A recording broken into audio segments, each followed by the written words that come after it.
Apps can do a lot of cool things. You could order dinner, gamble on your favorite team, and track your health. You could even get a mortgage. One click and you can be approved. I'm not sure by who or what country they're in.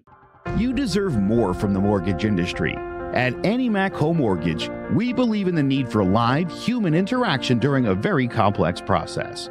The kind of service and guidance which an app simply can't provide. Our customers are more than credit scores and income documents. They're individuals and families who live in and strengthen our communities. Their story is our story, and that story begins in a home.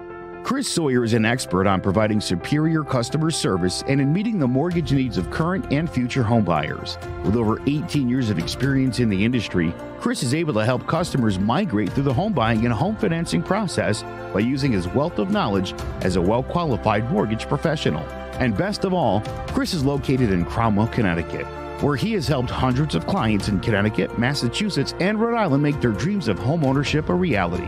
Visit chrissawyer.any-mac.com. Email him at csawyer@any-mac.com or give him a call, 860-878-8730. Chris Sawyer, NMLS number 39345, corporate NMLS number 338923. AnyMac Home Mortgage is an equal housing lender. American Neighborhood Mortgage Acceptance Company, LLC. DBA AnyMac Home Mortgage. Lo-Fi Direct. Connecticut First Mortgage Correspondent. License Lender. Broker number ML 338923. Massachusetts Mortgage Lender and Mortgage Broker License number MC 338923. Rhode Island License Lender. License number 201128110L. Call for additional details.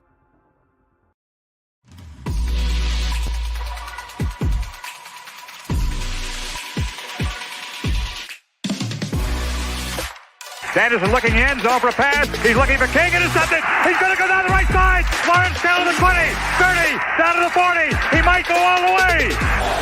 3rd down and 7. Good jump off the line by Strahan, who gets the sack. Pressure from Thomas off the edge. Eli Manning stays on his feet, airs it out down the field. It is caught by Tyree.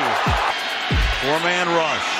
Eli throwing into traffic on the sideline. They're going to rule a catch by Manning.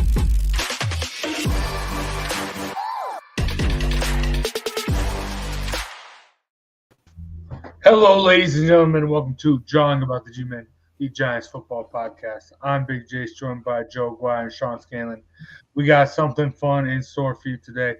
We did it. I'm posting up. Sean and I did a all-time NBA draft. Now we're coming over here, all-time NFL draft. One caveat, this being Jawing About the G-Men, we have to pick one Giant. But we'll get to that.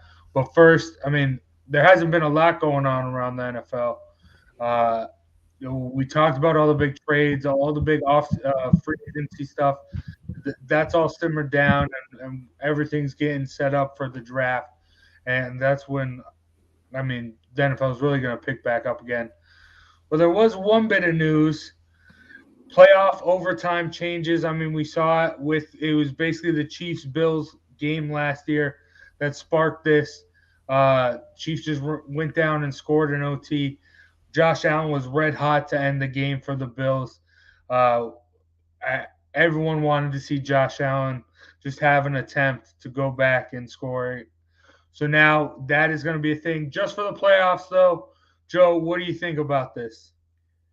For everybody who constantly pisses and moans about participation trophies, enough. Do you realize that you have a 50% chance if you win the coin toss to win the game? Statistically, it's literally 50%, just like the coin flip. If you want to win the game, score. What is this? This is so stupid. And why is the rule not going to be the same? Both. I hate that. I think that's so dumb. Yeah. I think I like it.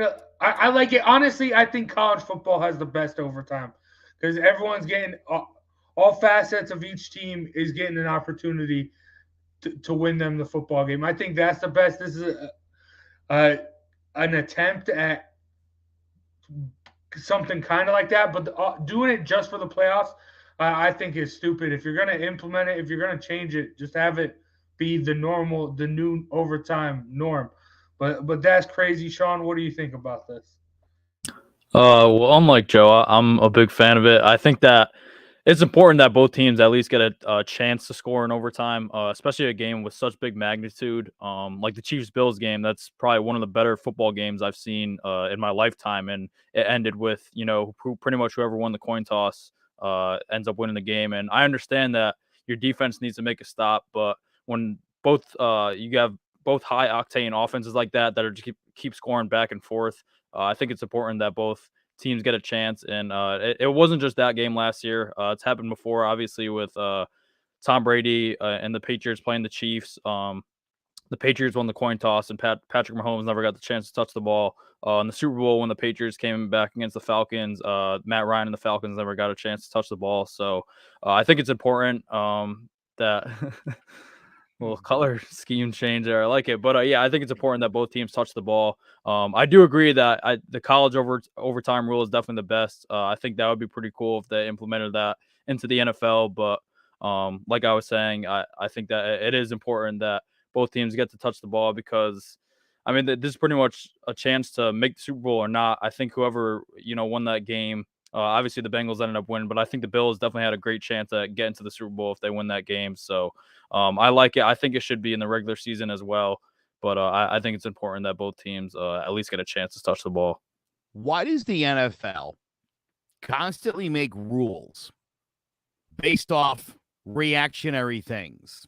Going back to the Saints and the pass interference a few years ago. Now there's this. Then there was the what was the Brady thing? Tuck rule. The Tuck rule, right? Who was the receiver? Des Bryant, right? And the catch or whatever. Non-catch. But funny story, right? So, and you're not going to bring this story up, but the NFL also passed a mandate that every NFL team needs to have a minority or a woman offensive coach for 2022. And the rule is in place because they put a rule in place in 2003. It was their rule, and they didn't follow it. And now they need a new rule. I mean, everything the NFL does is reactionary to stupid things they do before in the name of, like, being progressive. Again, I think this is whininess. Brits, bring back sudden death. First team that scores wins. I kick the ball off. You run it back. Run into the tunnel. Good night. Oh, no, it's your turn. Get out of here with that nonsense. Well, no, I mean, since forever, the NFL's been going more offense-based, more offense-oriented. And, I mean, it's just sudden both death. offense. It's an overtime. You couldn't get it done in the regular time. You know what I hate more than anything? Is the overtime game where, like, the team that gets the ball runs it for, like, 7 minutes. And it's like, my God, just score already. Put us out of our misery. Yeah, just eats up the clock. I don't want to watch 15 more minutes of two teams that are like, just go for it already. Give me a break with that. Unnecessary. It's just unnecessary. The game should be over already. End it. First guy that scores wins the game. Heads. Just pick heads. Roll with it. No, tails never fails. There you go. Tails never fails. Well, it'll be interesting. Regardless, I mean, I don't know. Am I wrong? I mean, does the NFL not constantly do stuff? You're right. And then they're like, oh, we shouldn't have done that. That was stupid. We got to make a new rule. They want to please the people. But this was going to happen eventually because of how offense focused NFL's become. Like, you need to have both offenses on the field, I think. And that was just depending whether it was going to something like this or even trying to replicate some sort of college overtime changes. I mean, overtime changes have been talked about forever, and I'm glad they're at least doing something because I like the idea of sudden death, but I mean, it does stink when Yeah, when you have two That's offenses one going of back the and forth, though, like we saw in the Chiefs-Bills game when they're just scoring touchdowns back and forth in the last couple minutes, and Josh Allen doesn't even get a chance to touch the ball. I think that it's pretty unfair to them, honestly, because none of those defenses are stopping each other. There's just no chance when the offenses are going at that clip. So I think it is important just because it's a better product. You don't leave it up to chance pretty much of whoever wins the coin flip. Mac Jones and Kyle Trask literally could still be going back and forth scoring touchdowns from 2 years ago. Yeah. Right? That was at the SEC championship. And that game would have, if there was like an over, like they would have just kept on going. That would have been like, again, you got to play defense at some point. You need to make a turnover. That's what football is. And I don't know. I just feel like you're sort of taken away from that. Yeah, but you have to do it at some point. You can't, in one instance, force the instance. I think. I mean, Kansas City never should have allowed that game to go to overtime. That's kind of on them. I think you could say that both ways, honestly. Both those defenses were gassed at the end. No, yeah, Buffalo shouldn't have let them go to overtime. They had like 13 seconds at the 20-yard line. Yeah. But that's what I said. Now that that's what I meant. You know what I'm saying. That's what I meant. I got you. Thank you. Yeah, but that game will ever live in infamy for changing the rules. But all right. Until they change them back when something stupid happens. They're not going to change it back. Watch. I guarantee in the next 10 years this rule gets changed again. Probably. You know what's going to happen? Somebody's going to score a touchdown, kick the extra point. The other team's going to get the ball, score a touchdown, go for a 2-point conversion, and they're going to be like, oh, wait a minute. I didn't know you could do that. And that's going to be the next rule change. They're going to make it where you know what they're going to do? They're going to start kicking with the kickers from the 35-yard line, and you just go back 5, kick it from 40, back 5, 45. That's not football. No, you know what it is? Like soccer, like a penalty kick? Yeah. There you go. Participation award, everybody. Thanks for playing soccer. Good night. Oh, my goodness. All right. Yeah, that would be a joke. It'll be fine. It'll be fine. But, all right, let's get into the fun. But first, let's hear a word from something else fun going on in the month, too. Come on out for a day of fun to the Cove Kids Classic, presented by Clarity.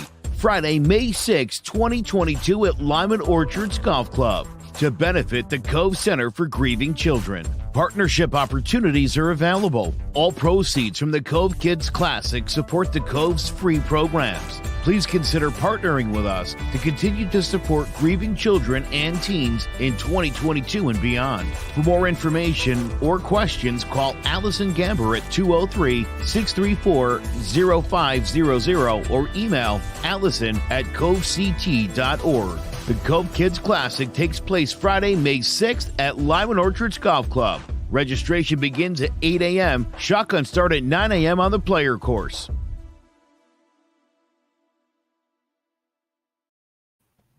Boom. Joe, it's your event. You got anything to tell our listeners about that?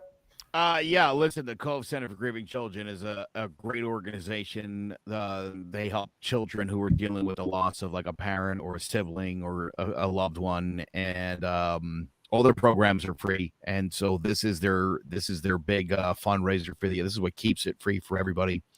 And it's going to be an amazing day and an amazing night. The player course at Lyman Orchards, can't ask for much better than that. It's a Friday. It's how you kick off the weekend. There's a light breakfast, there's a lunch and a buffet dinner. So make a day of it. And Allison Gamber, whenever we do anything, we do the silent auction, all that stuff.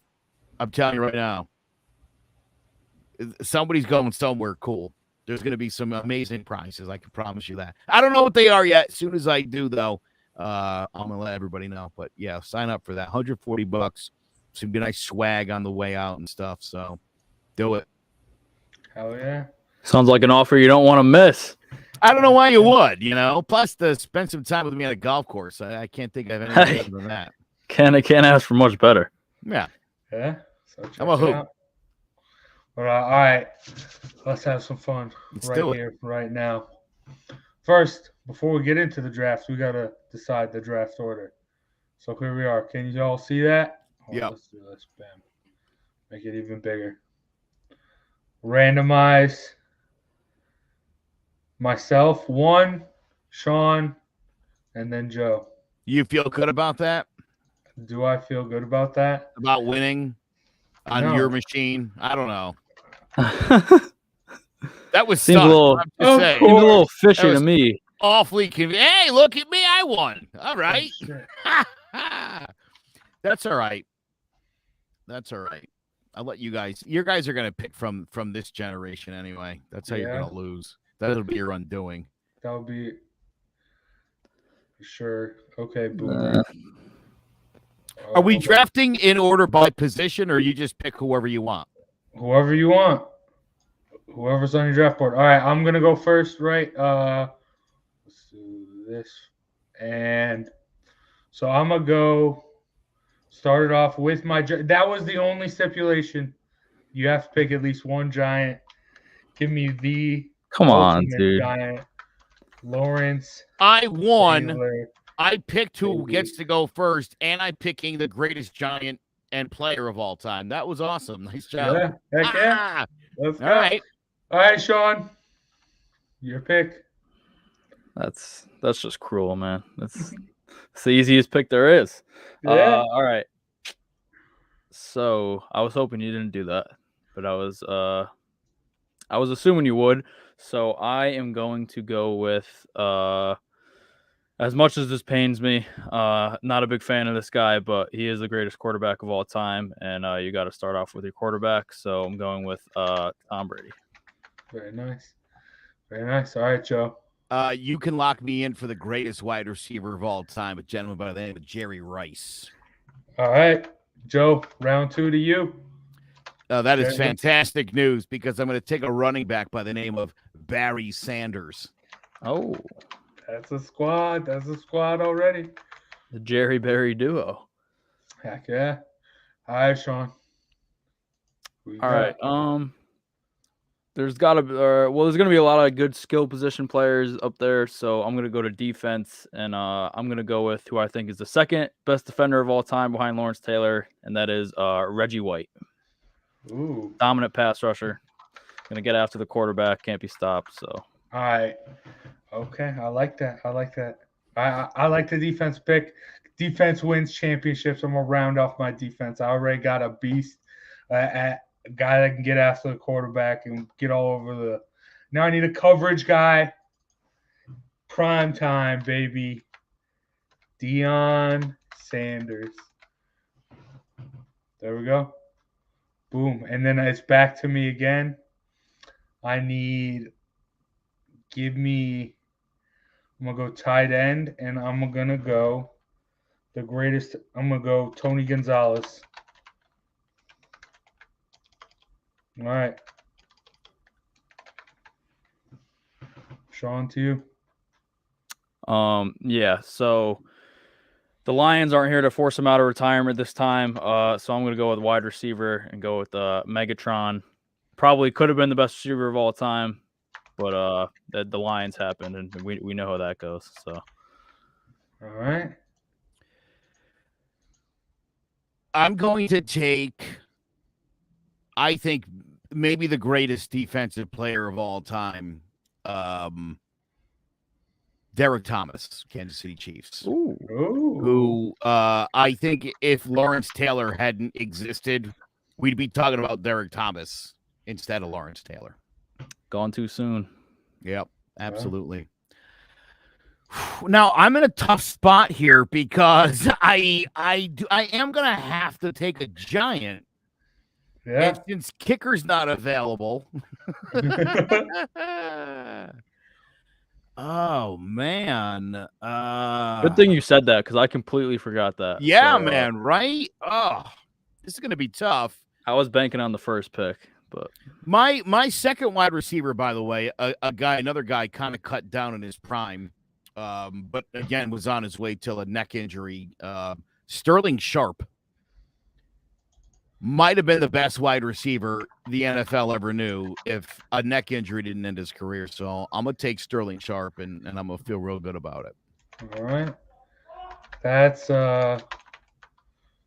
somebody really liked my pick. Did you hear that in the background? Yeah. But, they're like, no, he didn't.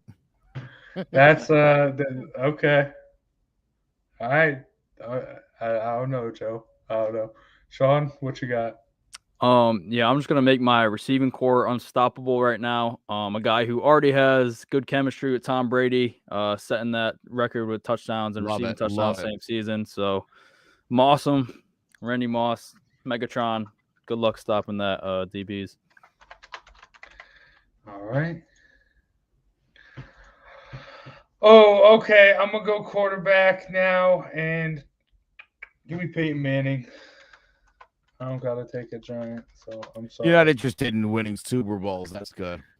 Peyton, I'm gonna give Peyton Manning his guy, dude, Marvin Harrison. That's what I'm gonna do. Chemistry, bam. There we go. Going volume. I like that at receiver volume. Okay. All right, Sean. All right. I'm gonna have to go Giant at some point, and it's either the running back or defense. So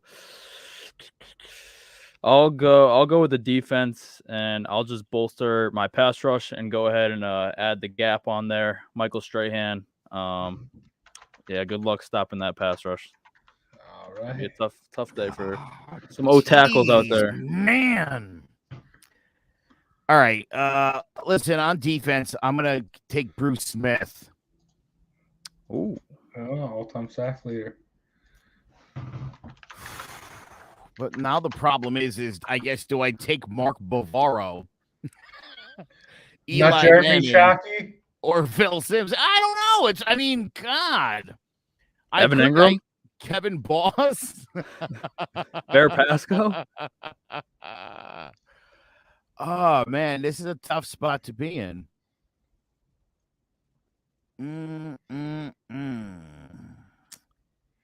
At tight end, I am going to take Mark Bavaro. Very nice pick.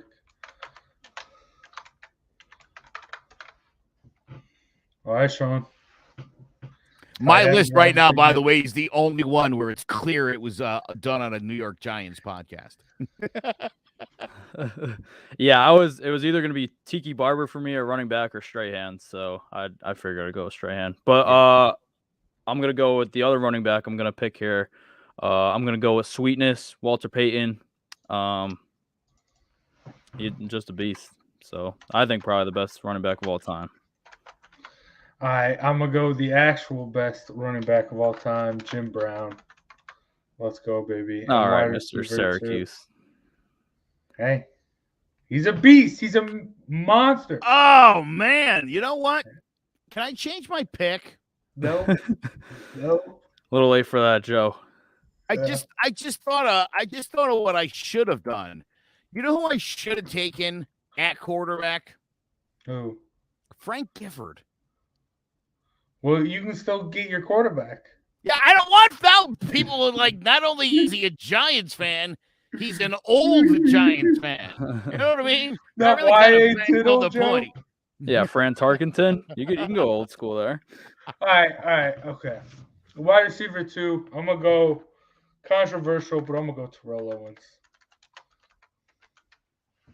Your team's got serious issues, bro. Yeah, might have some locker room issues, but talent's fine. A lot of egos. It'll be a fun time. This is a Hollywood. That's built for Hollywood. They're gonna make movies about my team. All right. Last pick. Your tight end. Yeah. Not a big Patriots fan. I hope you can't tell that by the John about the G-Men show, but I have to go with Gronk. Yeah, bro, your list is skewing heavily Patriot. Yeah, I see that now, but once I went with Brady, you got to get guys that he's got good chem with. Gronk could also block, and he's one of the best tight ends of all time. So, You want was to either take him or Toby, Antonio Gates. So do you want I'm to gonna take go. Toby Hara on your team? Yeah, actually, yeah. I should just change my whole defense. Go Willie Switch out McGinnis, Reggie Ty Law. White for Teddy Bruschi. There you Yeah, go. just make a whole all Patriots. But nah, I feel good about my team. All right, Joe. You left QB for last. Well, and thanks to Frank, as Frank popped it in the comments, obviously I'm going to take the real greatest quarterback of all time, the guy that did it in a league where things were a lot different. You know, he actually had receivers getting pulled down to the ground while he was completing passes. Of course, I'm talking about Tom Brady's idol, Joe Montana. And looking at my list, I could see where you think this guy's definitely old. Yeah, that's fine. Yeah. Might be able to tell. Tom Brady's idol is Eli Manning, I thought. That's his daddy. Get it. Got it mixed up. We all got the chemistry from QB to some sort to wide receiver. Yeah. Dang. My team is good enough that Mark Bavaro isn't a problem there. You know what I mean? There's enough talent that's all right. Hey, yeah. Mark Bavaro is no slouch. Yeah, I feel pretty good about that pick. You know, not that he never really statistically had a great year, but yeah, Frank, you had to pick a giant, and I got screwed. Let's just put that out there. Antonio Gates would have been sick. Great tight end. But who else on the Giants could you see being on an all-time greatest list? Yeah, that was If you didn't get the first pick without Lawrence Taylor, it was kind of tough. But you could have taken Eli, Joe. Can't spell elite without Eli. Yeah. Not for nothing. I would have taken Tarkenton. I would have taken Gifford. I would have gone old school if I had been forced to go giant quarterback there. I might even have gone Phil Simms. Oh yeah? Yeah, I might have. Again, it definitely would have tipped the hand that this was a Giants flavored podcast, and that's fine. But I mean, are people betting on this? No, yeah. You know what I mean? Throw this up on the people social vote media. on this? Yeah, we're gonna throw this up on the social media, and everyone's gonna tell us who they think won. I think it's got to be me. No. Dion and Lawrence Taylor. How are you gonna score on that? With Tom Brady, Walter Payton, Calvin Johnson, Randy Moss, and Rob Gronkowski. Yeah. How are you going to score on Derek Thomas and Bruce Smith or Reggie White and Michael Strahan? Well, maybe on Strahan. No, I'm just kidding.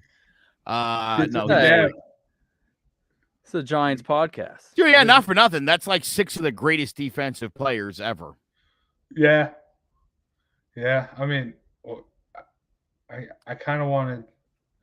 It sucks that Ray Lewis isn't there. Let's break this down a little bit. Okay. We've got a quarterback on Jace's team who only went to 2 Super Bowls. So you're not even in the conversation. And Tom Brady owns No, them. he went to 4 Super Bowls. I mean, he won 2. He only won. Okay. We're not listen.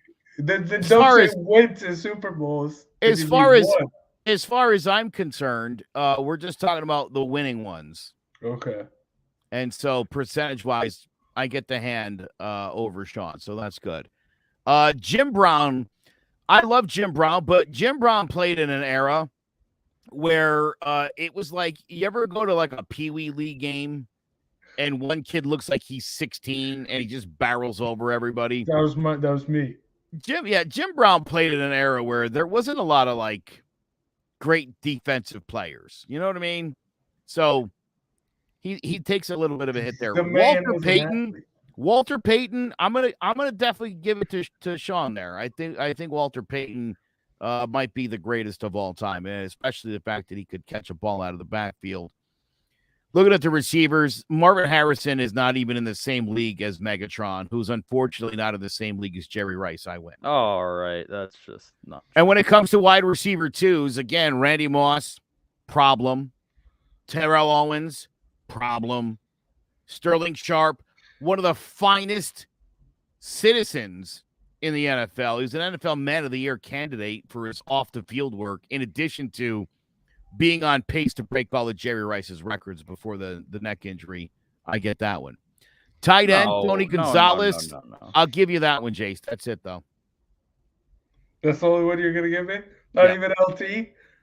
Are you already going to give me LT? Yeah, I mean, LT. You got LT. Right. Like I said, if LT didn't exist, it's Derek Thomas. So again, as I look at my team, I just think balance-wise, I don't know. I don't think you guys.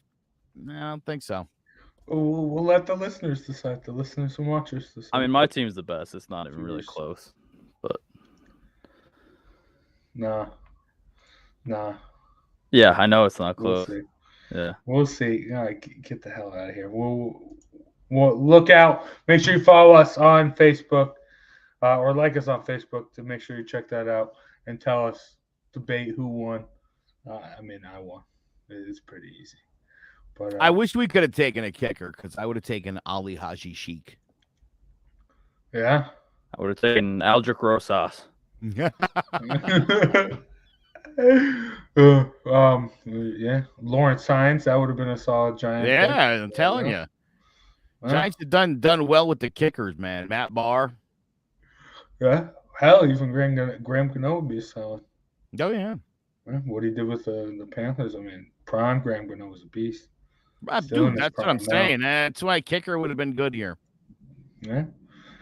We'll do another one of these maybe sometime. We'll throw a kicker on there.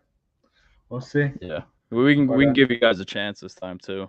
Our teams. All right, but make sure you check out social media to comment and debate who won that. But that's gonna do it for John About the G-Man this week.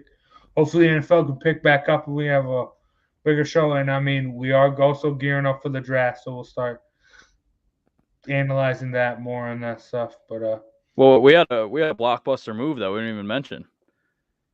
Andy Dalton to the Saints. He'll end up starting like 6 games this year for the Saints.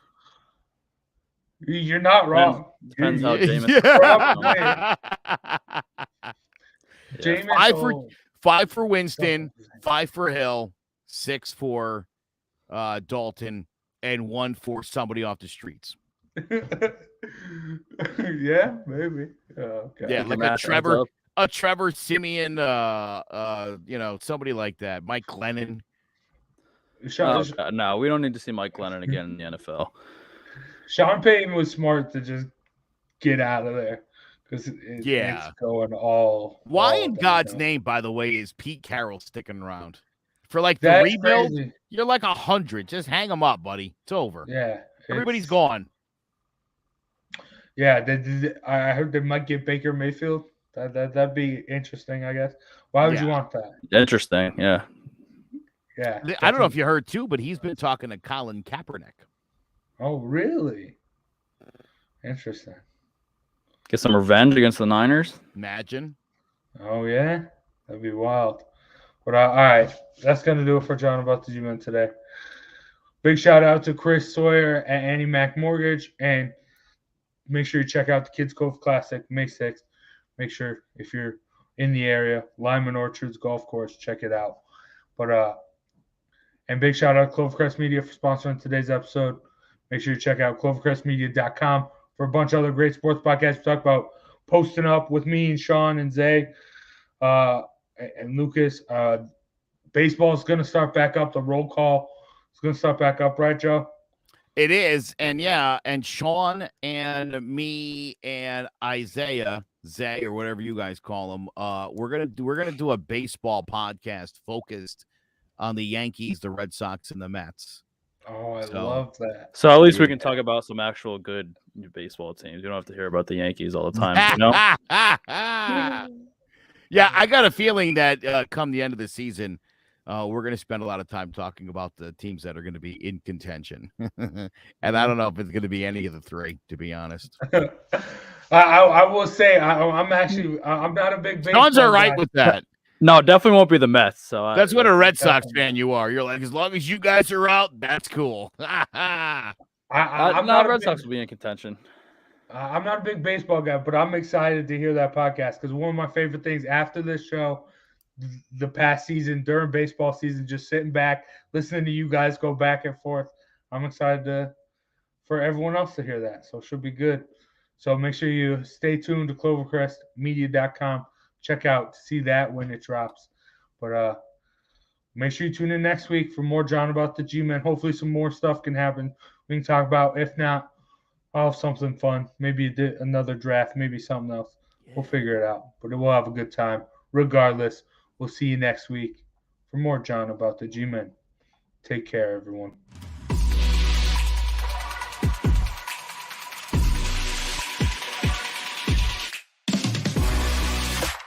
Sanderson looking in, zone for a pass. He's looking for King, intercepted. He's going to go down the right side. Lawrence down to the 20, 30, down to the 40. He might go all the way.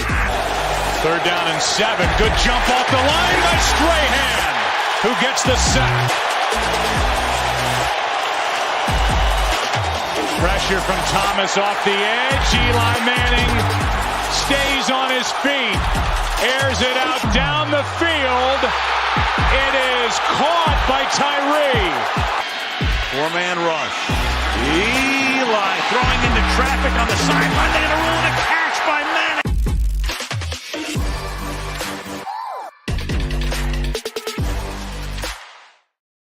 Hello, my name is Joe Aguirre. I'm the president of Clovercrest Media Group. And here at CMG, we have a wide variety of podcasts, including sports shows like Keys to the City, The Roll Call, Throwing Jabs, All 4 Downs, and Jawing About the G-Men.